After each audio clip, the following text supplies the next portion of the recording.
Hello! On se retrouve après 4 mois d'absence. 4 mois d'absence, pour ceux qui suivaient, il y avait le format On The Go qui était le vlog que j'animais. Format ultra cool qui n'a pas vu le jour depuis 4 mois. Pourquoi? Parce qu'on a eu beaucoup de choses à faire chez Ben Vic. Je me cherche peut-être un petit peu des excuses. Mais c'est pas grave parce que maintenant je suis accompagné de Céleste. J'ai plus d'excuses pour ne pas faire les vidéos, ne pas écrire mes posts LinkedIn. On a une vraie stratégie marketing. Je dois m'y tenir, j'ai des comptes à rendre, donc tant mieux. Bref, le vlog c'était cool. Et les retours positifs que j'ai eus étaient surtout sur ces moments-là. Sur les moments où je vous apportais de la valeur. Et c'est vrai que me voir aller acheter du pain, ça apporte du dynamisme, mais ça vous apporte rien à votre quotidien. Et tant mieux, parce que c'est les moments que je préfère faire, c'est cela, c'est être face cam et vous parler de ce que j'apprends au quotidien avec mon aventure Ben Vic. Donc pour rappel, pour ceux qui me découvrent, j'ai 27 ans, j'ai cofondé une agence de marketing digital qui s'appelle Ben Vic il y a 5 ans maintenant, que j'ai cofondé avec Ben et Marius. Et il y a un an, on a monté une autre filiale qui s'appelle Certifive, qui est une agence de rétention pour e-commerce et qu'on a cofondé avec Max, notre nouvel associé. Et en tout cas, quand on a monté Ben Vic à 22 ans, eh bien, on n'avait pas la même vision du management qu'à 27 ans. Et forcément, on n'avait pas d'expérience. J'avais jamais eu de CDI, j'avais fait du freelance. J'avais monté notre boîte avant avec Ben, qui lui aussi n'avait jamais eu de CDI, si ce n'est un stage dans une start-up bordelaise. Et la vision du management qu'on avait, elle était totalement fausse.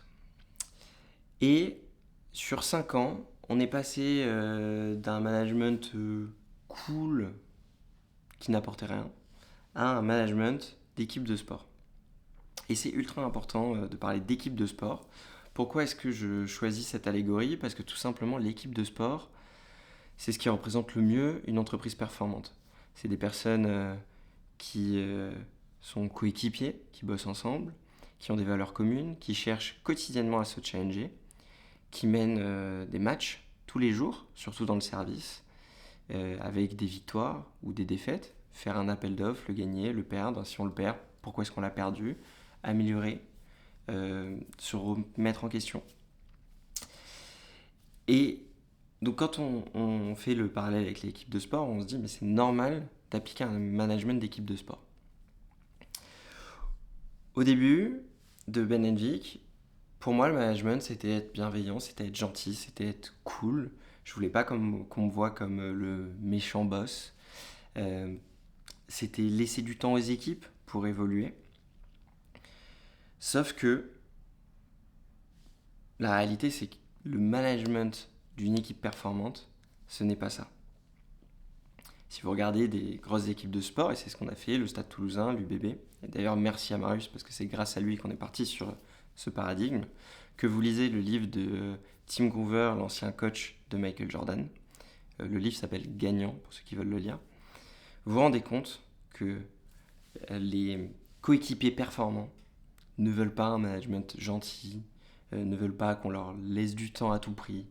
Euh, Ils veulent pas avoir une salle de repos, ils veulent pas avoir des after-work toutes les semaines. En fait, ça, c'est ce qu'on pensait au début. On pensait qu'il fallait être le plus cool possible, qu'il fallait se calquer sur des startups qui ont levé des millions, des centaines de millions. Sauf que ces startups, elles ont le temps d'attendre. Elles peuvent avoir des employés moyens. Je dis pas que c'est le cas dans toutes les startups. Il y a des bons et des mauvais partout. Mais elles peuvent, si elles veulent, perdre du temps, perdre de l'argent. Et nous, on est bootstrap, on n'a jamais financé la boîte, quelques crédits de BFR, etc. Mais on n'a pas ce luxe-là et on n'a pas cette envie-là. Quand vous prenez des joueurs de haut niveau, Michael Jordan, il jouait pas au basket pour le moment de repos après, pour aller boire des bières. Il jouait au basket pour être le meilleur. Si vous prenez Antoine Dupont, je suis persuadé que c'est la même chose. Et dans votre équipe, vous allez vouloir vous entourer des meilleurs. Et vouloir s'entourer des meilleurs, c'est pas que les meilleurs d'un point de vue hard skills, c'est aussi soft skills. Et dans les soft skills, il y a cette volonté d'être le meilleur, être animé par quelque chose, aimer être challengé. Et c'est ces profils que vous recherchez. Parce que la partie technique, en réalité, tout le monde peut l'apprendre. Et donc, ça m'amène à ce que veulent les top profils. Les top profils, ils veulent d'un management être challengés, ils veulent monter en compétences, ils veulent gagner des matchs et ils veulent apprendre de leurs défaites pour être meilleurs au quotidien. Petite parenthèse, si vous me voyez baisser les yeux, j'ai des notes pour essayer de vous structurer le plus possible ce propos, mais ne pas vous le lire. Et en lisant le livre de Tim Grover, il y a 3 points qui en sont ressortis. 1, c'est manager l'obsession et pas l'émotion. On parle pas de motivation, mais on parle d'obsession. Quand vous avez une personne dans votre équipe qui est un A-player, il est obsédé par le fait d'être meilleur, par le fait, dans notre cas, d'apporter la meilleure qualité à son client, de comprendre pourquoi est-ce que ça marche pas, de comprendre pourquoi ça marche, de comment est-ce que il peut être un meilleur atout pour son client ou son coéquipier, donc son collègue. Les meilleurs, ils veulent pas des encouragements, ils veulent des résultats. Ils ont envie qu'on leur dise ce qui ne va pas pour que derrière ils puissent s'améliorer. Mais ils n'ont pas envie qu'on soit là avec de la complaisance. C'est pas ça qu'ils cherchent. Et notre rôle en tant que manager, c'est de nourrir cette obsession. C'est de toujours faire en sorte que quand la personne atteint un palier, on lui en fasse découvrir un autre et on aille encore plus loin. Donc qu'elle ait toujours cette impression et cette volonté d'évoluer. Et pour ça, pour arriver à faire évoluer les gens, il faut comprendre qu'il y a plusieurs typologies de personnes. Alors dans le livre, je vais reprendre mes notes, mais Tim Grover parle de coolers, closers et cleaners. Donc en gros des bons, des très bons et les élites. Tout le monde a envie de s'entourer d'élites, sauf que la réalité c'est que l'élite, et ça pareil c'est un learning, on a beaucoup voulu recruter des élites, des personnes qui arrivent d'ailleurs, ultra formées, qui ont toutes les cases d'un A-player, et hard skills et soft skills. Sauf qu'en fait, l'élite, c'est à nous de les emmener au stade d'élite. Donc il faut aller chercher des très bons, avec le potentiel d'être dans la catégorie élite. Et c'est souvent là où on se trompe en recrutement, où on veut recruter du hard skill à mort et se dire le mec techniquement c'est le meilleur. Mais en fait c'est pas ça qu'on veut, je le redis, c'est avoir quelqu'un qui a techniquement les bonnes bases, mais surtout qui a un potentiel de dingue pour devenir l'élite. Et en tant que manager, le but c'est de responsabiliser ces gens, mettre la barre haute, leur montrer le niveau d'excellence qu'on veut, et on parle vraiment d'excellence, et leur apporter les clés pour arriver à ce niveau d'excellence. Chez Benenvik, on a une valeur qui est très forte, c'est que pour nous, la moyenne, c'est pour les nuls. Et je sais que c'est clivant, mais vraiment, la moyenne, c'est pour les nuls. La moyenne, c'est on est comme tout le monde, on fait comme tout le monde, on a les mêmes résultats que tout le monde. Chez nous, on veut s'entourer de personnes qui ne veulent pas être dans la moyenne et qui refusent la médiocrité. On ne peut pas demain livrer une presse à un client qui est moyenne ou qui est médiocre. On ne peut pas mettre en place une stratégie d'acquisition médiocre. On n'est pas payé pour ça. Pareil pour la partie créa. Pareil pour la partie rétention. On veut s'entourer de personnes qui veulent être les meilleures. Et si ces personnes, elles n'ont pas... si c'est pas ce qu'on ressent, on continue pas avec. Et c'est quelque chose que j'ai appris en 5 ans, c'est qu'il faut être capable de se couper un bras. Quelqu'un qui peut être un peu bon dans un truc et se contenter d'eux, si on se contente d'eux, il vaut mieux se couper un bras, même si on n'a pas de solution pour la remplacer, et trouver des solutions après parce qu'on est dos au mur, plutôt que de conserver quelqu'un qui tire la moyenne vers le bas. Et encore une fois, c'est prouvé, les gens moyens, les gens nuls, je les mets quand même dans 2 cases différentes, on est bien d'accord, tirent les très bons vers le bas. Ce ne sont pas les très bons qui tirent la moyenne vers le haut. Enfin, en tout cas, ces personnes-là vers le haut. Et donc le management doit coller à ces personnes qui ont envie d'être l'élite.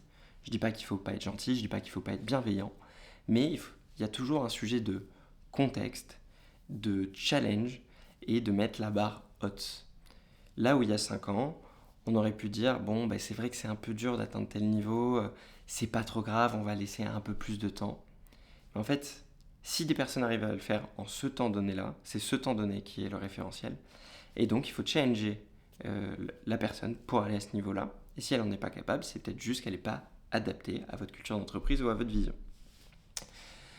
Et un troisième point, c'est que le management, il ne peut pas plaire et il ne doit pas plaire à tout le monde. Mon management ne plaît pas à beaucoup de gens et c'est ok. Ça veut dire qu'on n'est pas fait pour travailler ensemble. Il y a une citation très forte dans le livre de Tim Grover qui est « If you need a hug, get a dog ». Celle-ci, elle est hard. Mais c'est un peu la façon qu'on va avoir de manager chez Ben & Vic.